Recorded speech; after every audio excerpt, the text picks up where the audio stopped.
कोई भी चीज हमारे शरीर में भौतिक या मटेरियल, इन रियलिटी भौतिक या मटेरियल नहीं है। हमें देखने और सामान्यतः महसूस करने में ऐसा लगता है। हम जब बॉडी को रिलैक्स कर लेते हैं, माइंड को भी रिलैक्स करते हैं, तो उसमें हल्कापन आने लगता है। कण कण में व्याप्त जो एनर्जी और चेतना है, हम उसे महसूस करने लगते हैं। आप इसे ऐसा समझिए कि ईश्वर सर्वव्याप्त है, सब जगह ईश्वर व्याप्त है।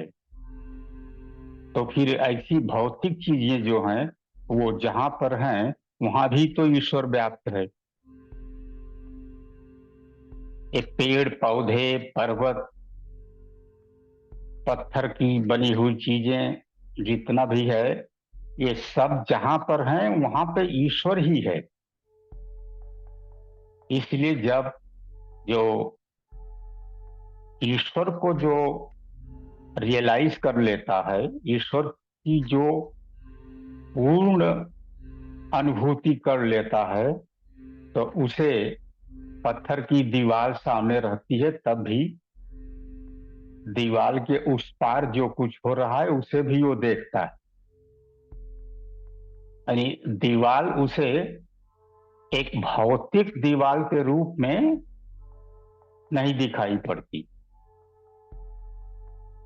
ऑटोबायोग्राफी में योगानंद जी ने लिखा है कि जब श्री रामपुर में पहुंचे तो उनके गुरु युक्तेश्वर जी ने जब उनके सीने पर हाथ रख दिया तो तुरंत उनकी समाधि लग गई। और उसके बाद में उन्होंने जो जो देखा, जो दिखाई पड़ा, सब लिखा। उसमें मुझे एक बात याद है, उन्होंने कहा है कि वो आश्रम की जो बाउंड्री थी उसकी दीवार ईंट सीमेंट की बनी हुई थी। उसके बाद ही वहां पे रास्ता है, अभी भी वो रास्ता है। तो उसी जगह पर वो मंदिर बना हुआ है। फिर से हम लोग वहां जाते हैं।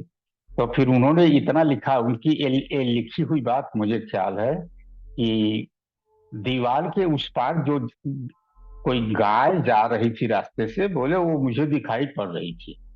इसके माने वो जो आ, ईंट और सीमेंट की बनी हुई जो दीवार थी, बाउंड्री की, उसके उस पार भी वो देख रहे थे कि रास्ते पर कौन जा रहा है, कौन आ रहा है। मतलब ये, मैं ये बताना चाहता हूं कि ये जो भौतिक जो स्ट्रक्चर है, भौतिक संसार जो है, इसे कहा जाता है कि ब्रह्म सत्यम जगन मिथ्या। तो ये जगत को मिथ्या क्यों कहा जाता है? हम अपनी आंखों से देख रहे हैं जिस जगत को, पेड़ पौधे, मनुष्य, जानवर, पशु पक्षी, सागर, नदियां, पहाड़, सब कुछ मैं देख रहा हूँ। बिल्डिंग बनी है चारों तरफ, सब मैं देख रहा हूँ। इसे मिथ्या क्यों कहा जाता?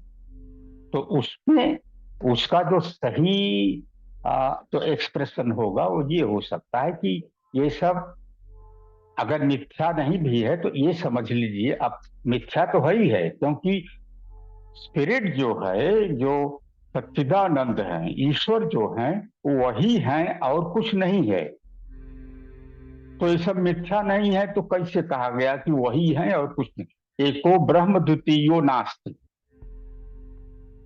बहुत क्लियर बात है, उपनिषद में है ये, वेद में भी है, ये ऋग्वेद में है कि माने ईश्वर एक है। Formula number one. दूसरा बात होते ईश्वर एक है, पहली बात। दूसरी बात, केवल ईश्वर ही है, ईश्वर के अलावा और कुछ नहीं है। इसीलिए कहा गया कि ये चीजें, जितने भौतिक जो कुछ हम देखते हैं, अपने जो इंद्रियों से देखते हैं, वो सब मिथ्या है। हम उसकी गहराई में आज नहीं जाएंगे। एक बात जो मैंने कह दिया कि हम अपने जो शरीर में पैर से लेकर के सिर तक ये जो भौतिक शरीर है, इसमें भी ध्यान के समय अगर हम कुछ समय तक अगर इसको विजुअलाइज करें कि हाँ इसमें वो दिव्य चेतना जो है, दिव्य एनर्जी, दिव्य प्रेम, ये सब इसमें भरे हुए हैं, यानी उनसे ही ये शरीर बना है। अगर इस पर हम मन को एकाग्र करके कुछ देर तक ध्यान करें तो हमें हल्कापन महसूस होता है। हमें मालूम होने लगता है जैसे शरीर ठोस शरीर नहीं है, जैसे ये लिक्विड जैसा और नरम होने लगता है, सरल और सरस होने लगता है, हल्का भी महसूस होता है। जैसे हनुमान जी जब सोने की लंका दहन कर रहे थे, तो उसमें ये बात है कि देह विशाल परम हरुआई। उनका देह तो, उन्होंने शरीर को तो बड़ा कर लिया था, लेकिन वो बहुत हल्की हो गई थी, क्योंकि उन्हें वहां पर एक एक कोठी से दूसरे कोठी पर उन्हें दौड़ दौड़ के आगे बढ़ के वो आग को पूरे लंका में पहुंचाना था। तो वो इतनी हल्की शरीर, तो उसी तरह से वो जो वहां पर गोस्वामी तुलसीदास जी ने कहा है, हम अपने शरीर में भी उसे महसूस कर सकते हैं। तो मैं ये बातें प्रायः हर हर सेशन में कहता हूं, क्योंकि ये भी आदत अच्छी नहीं है कि हम तुरंत सूक्ष्म शरीर यानी एस्ट्रल बॉडी और कॉजल बॉडी की बात ही पकड़ें या उसी में रिजर्व हो जाए, अपने दिमाग को कर दें। ये फिजिकल बॉडी को हमें मिला के चलना चाहिए, क्योंकि फिजिकल बॉडी भी उन्हीं एलिमेंट से बनी हुई है जिससे एस्ट्रल और कॉजल बॉडी बनी हुई है। ये इसका इस संसार में जीवन के संचालन के लिए ये कुछ व्यवस्था इसकी ग्रॉस एलिमेंट के मदद से की गई है, ताकि ये मालूम पड़ता रहे। तो वही हमको मालूम पड़ता है कि ये तो ठोस है, ये तो मटेरियल है, ये तो स्पिरिचुअल नहीं है। ये भी कभी कोई कोई हमें कभी कभी महसूस हो सकता है। तो इसको बिल्कुल मत सोचें, हमेशा यही सोचें कि हमारी ह्यूमन बॉडी है, ये भी एक स्पिरिचुअल एंटिटी है, ये भी एक स्पिरिचुअल रचना है। हमें इसका मनन इस पर करना चाहिए। ये भी स्पिरिचुअल है, टोटल स्पिरिचुअल है। और वो तभी होता है, हमें महसूस तब होता है जब हम ध्यान के द्वारा अपने मन को स्पिरिचुअलाइज कर लेंगे, तभी। जैसे मैंने उदाहरण दिया कि वो बाउंड्री के उस पार रास्ता है, उस पर से होकर गाय जा रही है, और इस पार योगानंद जी थे, तो उन्होंने लिखा कि हम, मुझे उस पार की वो गाय दिखाई पड़ रही थी। बाउंड्री भी वहां बनी हुई है, लेकिन गाय दिखाई पड़ रही है। तो ये है आध्यात्मिक खेला। हम हैं तब भी हम नहीं हैं। जैसे कृष्ण ने गीता में कहा है कि जो कुछ है वो सब मैं ही हूं। उन्होंने लेकिन एक बात और जोड़ दिया, उस पर बहुत कम आ, लेख या प्रवचन बहुत कम मिलते हैं उस बात पर। उन्होंने कहा कि मैं वो भी हूं जो नहीं है, मैं वो भी हूं। आप एक बैठ के सोचिए इस बार कि जो है वो मैं हूं, मैं ही हूं, और मैं जो नहीं है वो भी हूं। जब नहीं है ही नहीं है, तो उसको कैसे बोल रहे हैं कि मैं हूं? अब ये दिमाग से मन से, दिमाग से हम इसे नहीं पकड़ सकते। वहां पर हमें वो अंतर्ज्ञान जो है, जिसे इंट्यूशन कहते हैं, वो इंट्यूशन से मालूम होगा। डायरेक्ट ज्ञान, डायरेक्ट ज्ञान और इंद्रियों के ज्ञान में यही फर्क है कि डायरेक्ट ज्ञान जो होता है वो आत्मा से हमको होता है, मालूम पड़ता है। जब हम अपने आत्मा को रियलाइज कर लेते हैं तो वो आत्मा से आता है, यानी उसमें इंद्रियों की मदद लेकर के वो ज्ञान नहीं आता। इंद्रियों इंद्रियां तो उस ज्ञान को समझ ही नहीं सकती, उसमें कुछ नहीं कर सकती। वो खुद ही उसे नहीं जान सकती, उसे समझ नहीं सकती। लेकिन इंट्यूशन जो है वो डायरेक्ट ज्ञान वहां से हमारे पास आ जाता है। इसीलिए तो ऋषि मुनि जो हैं, यानी जो दोज हु है perfect self realisation, perfect God realisation, वो यहाँ से बैठ के किसी भी तरह की जगह पे जा सकते हैं। श्यामाचरण लाहिड़ी जो थे, लाहिड़ी महाशय, उनका कई उदाहरण है कथामृत में। वो बनारस में थे, उनका शिष्य कोई आने वाला था और उसको देर हो रही थी, तो फिर बोले कि वो तो बहुत घबराता होगा, टेंशन में होगा, तो तुरंत उसके कमरे में आके खड़े हो गए। कहाँ? श्री रामपुर में, कलकत्ता में। और बनारस में वो जहाँ है अपने ग्रुप के साथ बैठे सत्संग दे रहे थे, वहां भी हैं, वहां सत्संग दे रहे हैं। लेकिन यहाँ पर आके अपने शिष्य के कमरे में एक लाइट का स्पार्क हुआ, उसके बाद वो वहां खड़े हैं। वो तो बहुत धन्य हो गया देख के उनको। कहे तुमको, वो तैयारी कर रहा था, कपड़े पहन रहा था कि मैं स्टेशन जल्दी जाऊं, नहीं आज भी देरी हो जाए। उसके पहले दिन वो जाने का उसका प्लान था, लेकिन वो नहीं जा सका था, तो जल्दी जल्दी में था। तो गुरु अपने शिष्य का तकलीफ उन्होंने वहां से मालूम किया कि वो कल नहीं आ सका था, इससे वो बहुत डाउन फील कर रहा है, अपनी बहुत बड़ी कमी समझ रहा है, इसलिए आज दौड़ा दौड़ी कर रहा है, लेकिन आज भी उसको देरी हो रही है। इसलिए उन्होंने तुरंत उसे कमरे में जाके दर्शन दे दिया, खड़ा हो गया, बोला अब तुमको बनारस नहीं जाना है, क्योंकि मैं आ गया हूं, मुझे देख लो, जो कोई बात हो कर लो, मैं आशीर्वाद दे के। तो उसने कहा बस गुरुजी, मैं आपको देख लिया, दर्शन के लिए ही मैं ही आ रहा था। उनको उन्होंने आशीर्वाद दिया और अंतर ध्यान हो गए। तो मतलब ये कि हम कहीं भी कोई भी चीज हम देख लेते हैं, जबकि उसके बीच में बाउंड्री आफ्टर बाउंड्री है।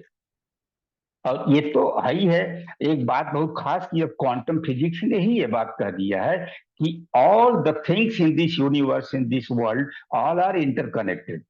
सब कनेक्टेड है, नेटवर्किंग है वहां पे, और सब एक। तो ये तो बात केवल इस पर आ गई कि जब मैंने इसको समझाने के लिए कहा कि पैर से सिर तक हमारी जो बॉडी है, ये बॉडी भी उसी एनर्जी की बनी हुई है। अब वो दिखाई आपको पड़ेगा तब, वो आपको समझ में तब आएगा जब आप मेडिटेशन के द्वारा अपनी जो अंडरस्टैंडिंग है, अपनी जो चेतना है, जो समझ है अपनी, उसे जब हम सूक्ष्म लेवल पे ले जाएंगे, यानी इंट्यूशन से जब अपना कनेक्शन बन जाएगा, तो इंद्रियों की मदद से हम न तो कुछ देखेंगे, न तो कुछ सोचेंगे, न कोई चीज की आशा करेंगे। इंद्रियां अब आपके काम की नहीं रह गई। अब आपको इंट्यूशन जब प्राप्त हो गया, तो हर चीज आप यहाँ बैठ करके जान लेंगे। आप कलकत्ता में बैठ के जान लेंगे कि बॉम्बे में क्या हो रहा है। तो ये ऋषि मुनि बहुत पहले से जानते थे ना। उसी आधार पर भी तो व्यास मुनि ने उनको जो आ, अंतर दर्शन की जो शक्ति दिया था धृतराष्ट्र को, वो संजय को।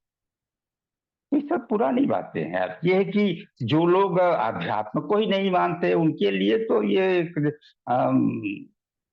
माने व्यर्थ चर्चा समझ में आती है कि ऐसा हो ही नहीं सकता, ऐसा कुछ नहीं होगा। अभी देखिए कितना सब, अभी सोशल मीडिया में ये जो तरह तरह के जो इलेक्ट्रॉनिक इंस्ट्रूमेंट आ गए हैं, जिसमें कि हम देखते रहते हैं कहाँ युद्ध हो रहा है, कहीं पर युद्ध यूक्रेन में हो रहा है। आज तो युद्ध पाकिस्तान में भी थोड़ा थोड़ा स्टार्टिंग हो गई है, वहां भी हो रहा है।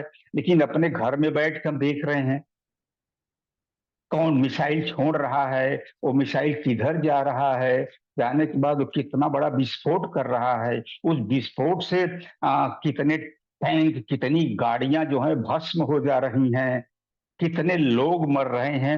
हर चीज हम अपने कमरे में बैठ के देख रहे हैं with the help of this electronic instruments.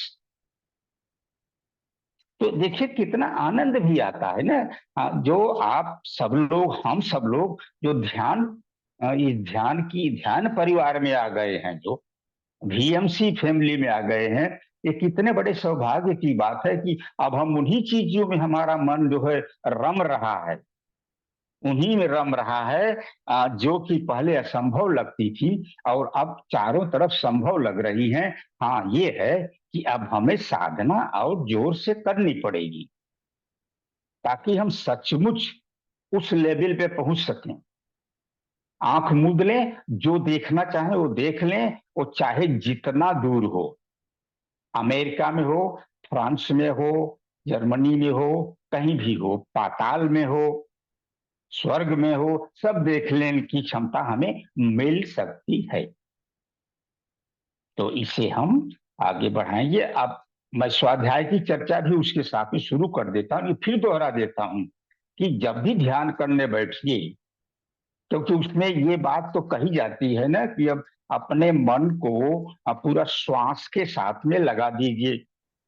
तो इसी तरह से ये होता है। तो हम जो महसूस करते हैं और जो हम जो रिपीट करते हैं वही हम हो जाते हैं। हम जो रिपीट करते हैं, जैसे बुद्धा ने कहा था कि what you think that you become. तो ध्यान में भी तो हम किसी एक आइडिया पर चलते हैं ना। तो उसको जब हम जब श्वास पर अपना मन रख दिए तो श्वास आपको कुछ समय के बाद में नए नए कॉन्सेप्ट लाता है। तो हम उसको कॉन्सेप्ट के साथ में हम श्वास पर ही ध्यान रखते हैं, लेकिन हमें नए नए आइडियाज आने लगते हैं।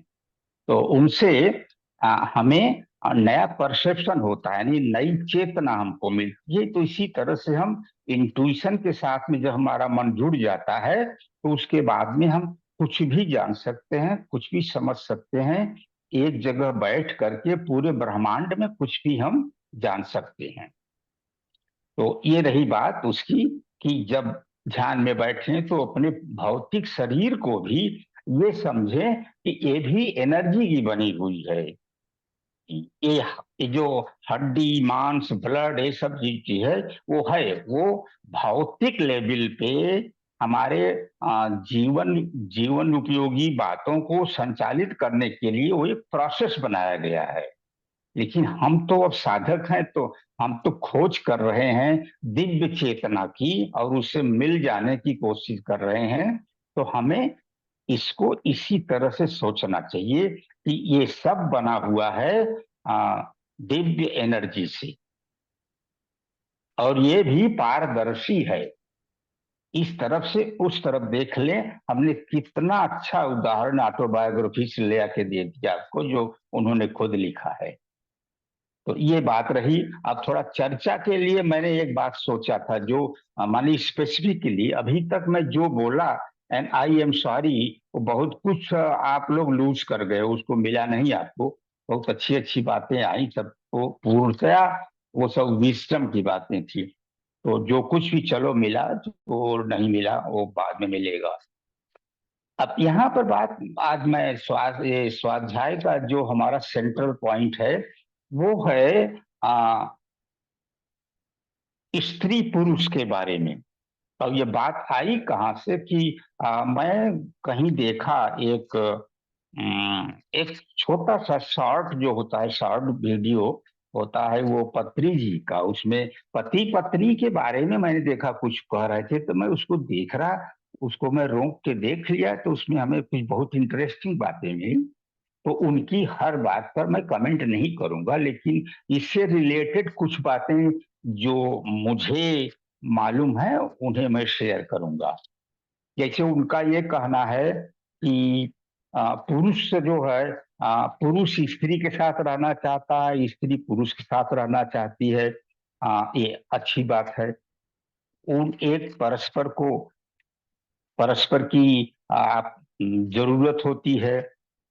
यानी स्त्री को पुरुष तक तो उन्होंने तो शब्द यूज किया है, पुरुष को स्त्री की जरूरत होती है, स्त्री को पुरुष की जरूरत होती है। उन दोनों के जो तत्व हैं उनके बिना मिले वो पूर्ण नहीं हो सकते। तो उन्होंने यही कहा कि पुरुष को स्त्री तत्व चाहिए। और इसके बाद में, क्योंकि एक दूसरे से वो सीखेंगे। स्त्री जो है वो सिखाने वाली होगी, पुरुष सीखने वाला होगा। इसके बाद में क्यों स्त्री मूर्ति है, एक संपूर्ण मूर्ति है, पुरुष असंपूर्ण मूर्ति है। एक ही पॉइंट है उसमें ये किए कि इसके बाद उन्होंने स्त्री को संपूर्ण बताया है, पुरुष को अपूर्ण बताया है, ऐसा समझ लीजिए। तो इसके माने तो पुरुष को तो बहुत ज्यादा जरूरत है, पुरुष को स्त्री चाहिए, स्त्री को पुरुष चाहिए, और दोनों को साथ रहना चाहिए, क्योंकि वो साथ रहना चाहते हैं, और बिना दोनों का मिलन होने से उनकी साधना पूरी नहीं हो पाएगी। लेकिन इसके बाद बहुत स्ट्रांग पॉइंट उनका है, जो मैं उनका पॉइंट कह के ही वहीं पर छोड़ दूंगा, उस पर मैं कमेंट नहीं करूंगा। उनका ये कहना है कि मैं पति और पत्नी के खिलाफ हूं। यानी जब ये कहा कि पुरुष को स्त्री चाहिए, स्त्री तत्व की जरूरत पड़ती है, क्योंकि स्त्री जो है वो संपूर्ण मूर्ति है, और पुरुष जो है वो अपूर्ण है। इसलिए वो स्त्री से पुरुष सीखेगा, तब जाके पूर्णता आएगी। तो ये सब बातें ठीक है, लेकिन उन्होंने ये भी कहा कि पति पत्नी बनकर नहीं, पुरुष और स्त्री बन के रहेंगे, पुरुष स्त्री बनकर, पति पत्नी बनकर नहीं। मैं पति और पत्नी के खिलाफ हूं। उन्होंने संभवतः ये भी कहा है कि ये पति पत्नी का जो कॉन्सेप्ट है ये डिवाइन नहीं है।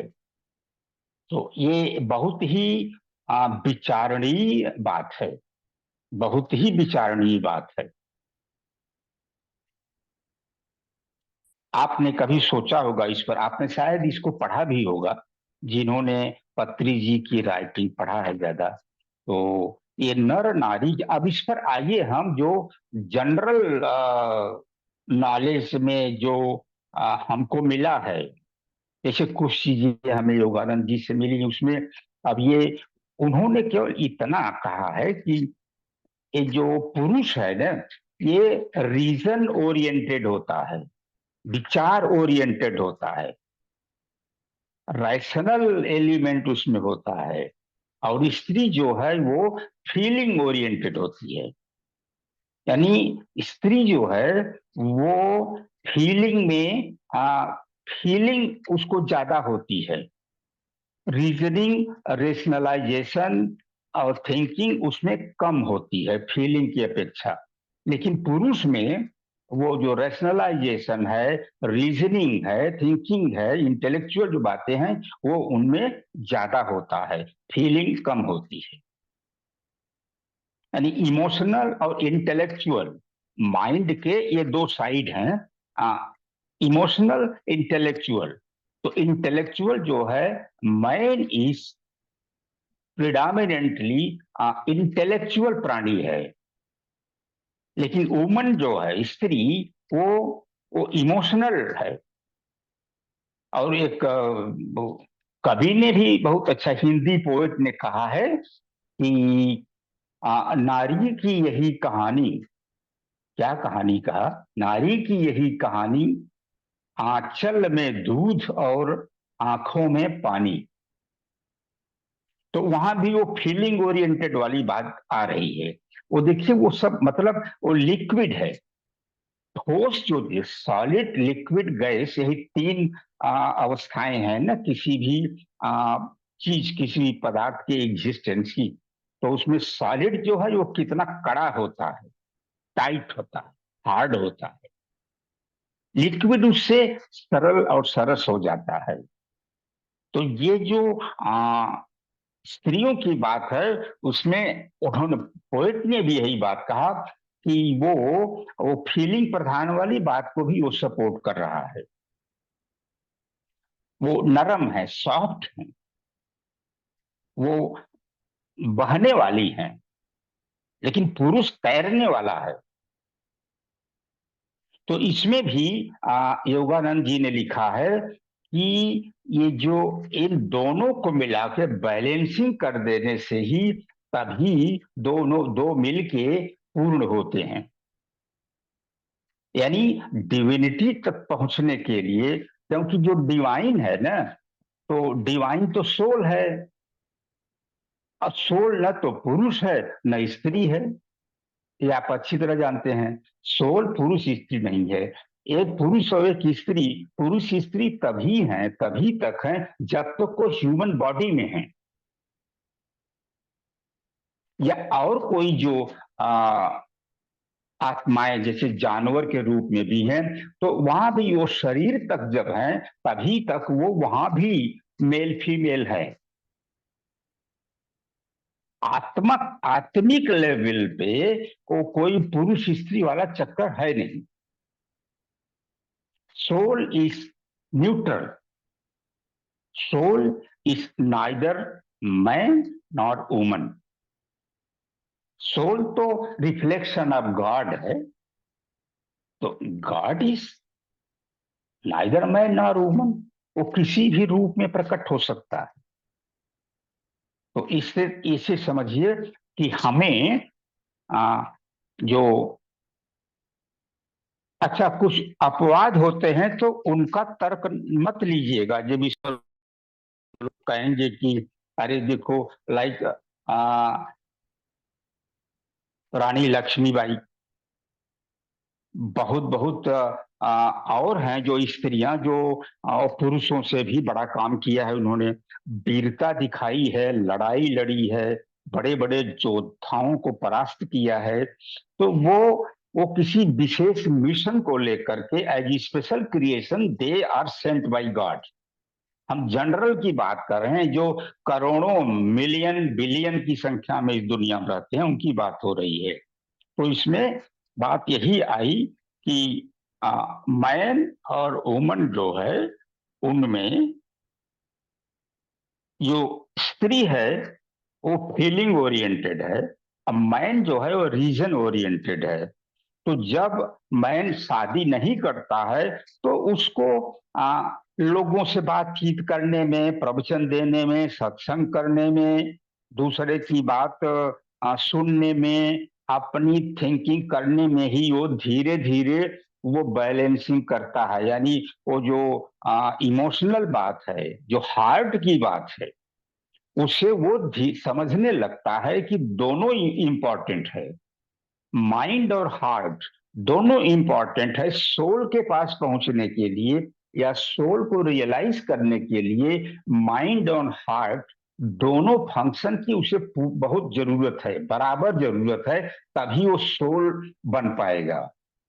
तो इस तरह से कर, लेकिन अब देखिए वो लेकिन पति पत्नी अगर है, यानी अगर उनकी शादी हुई है, तो वो तो एक दूसरे के साथ हमेशा रह रहे हैं, दिन भर में कितनी बार बातें हो रही हैं, यानी उन दोनों का जो दोनों मिक्स हो रहे हैं, बार बार उनकी डीलिंग हो रही है, कन्वर्सेशन हो रहा है, झगड़े भी हो रहे हैं, उसमें शायद सबसे ज्यादा बैलेंसिंग होती होगी। तो इस तरह से जब वो शादी किए हैं तो उन दोनों का काम जल्दी होता होगा, ये मेरा अपना विचार है।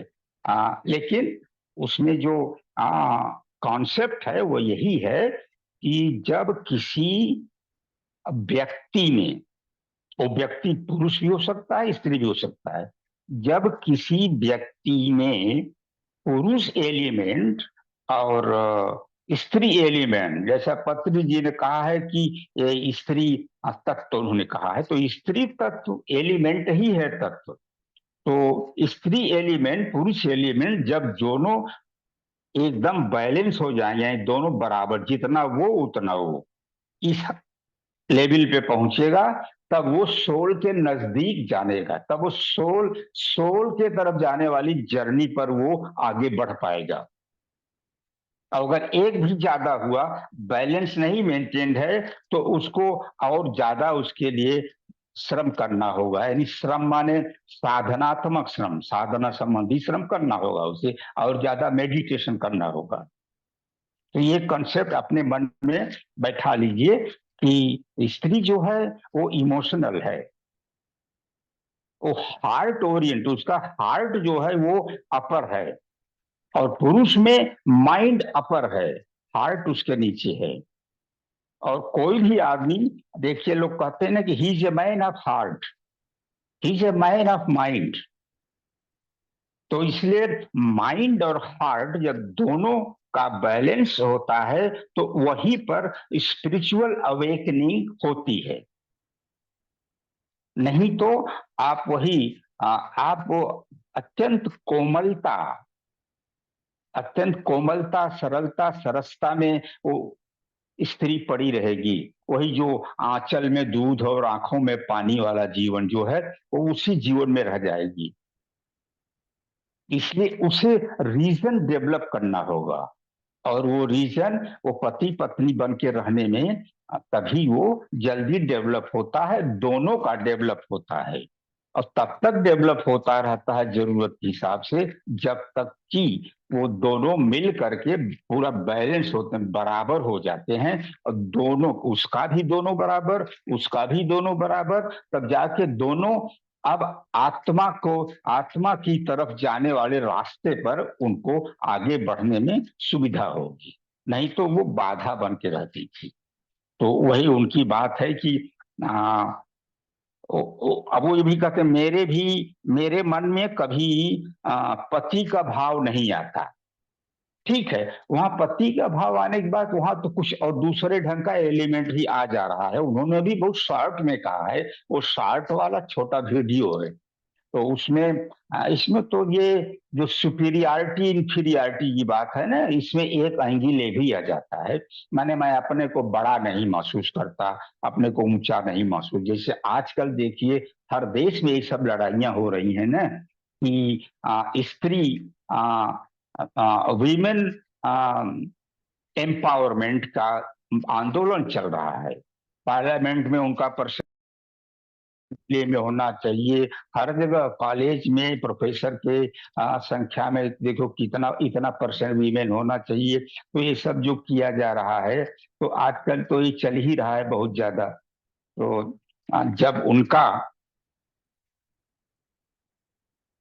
आध्यात्मिक क्षेत्र में तो उनका इस तरह का कंपटीशन न लेकर के, कुछ नहीं लेकर के, केवल आत्मा आत्मा बनना है। हम सबको कहते हैं कि हम सबको परमात्मा बनना है, अहम ब्रह्मास्मि को रियलाइज करना है। तो इसी तरह से हम जब आत्मा बनेंगे तो हम न्यूट्रल हो जाएंगे, यानी न पुरुष रहेंगे न स्त्री रहेंगे, तभी हम आत्मा बनेंगे। तो उसके लिए एक दोनों एक साथ में इस अंडरस्टैंडिंग के साथ चलेंगे। तो अब पत्री जी एक एक सिद्ध पुरुष हैं। अब उनकी बात कहा है तो ऐसी बात है उनकी कि हम नहीं समझ सकते उसको, तो इस पर उस पर बोलना ठीक नहीं है।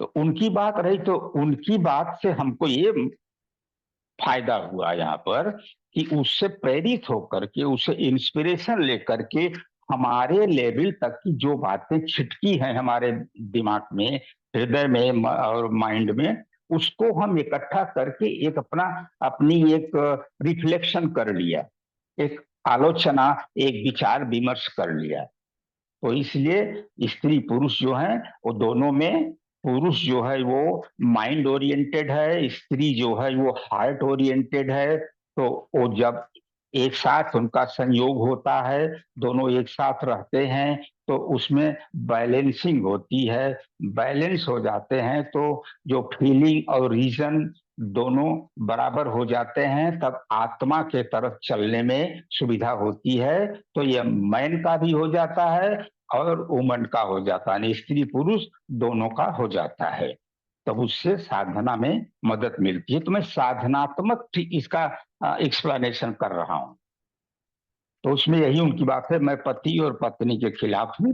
पुरुष को स्त्री तत्व चाहिए, और आ, क्योंकि वो एक दूसरे को सिखाने के लिए, स्त्री पुरुष को, स्त्री सिखाने वाली होती है, पुरुष सीखने वाला होता है। यहाँ पर वैसे स्त्री को उन्होंने सुपीरियर माना है, और आमतौर पे ये हर जगह माना जाता है।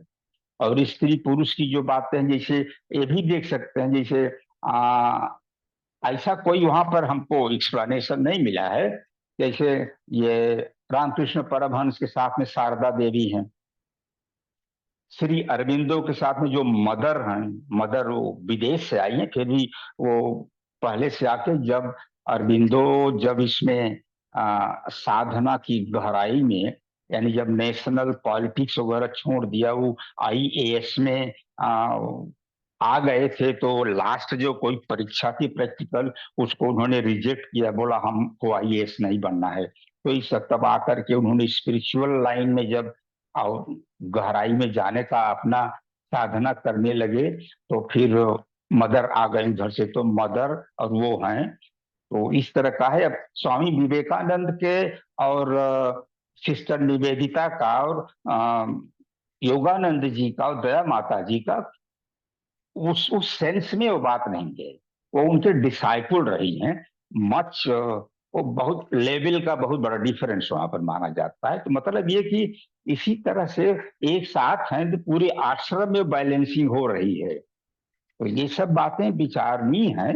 हमें अध्ययन करना चाहिए, स्वाध्याय पर हमें जोर देना चाहिए। इससे हमको आलोचना करके नई आइडिया और नया रियलाइजेशन हमको मिलता है। तो मैं इन्हीं बातों के साथ में अब चर्चा को विराम दे रहा हूँ, समय भी हो गया है। और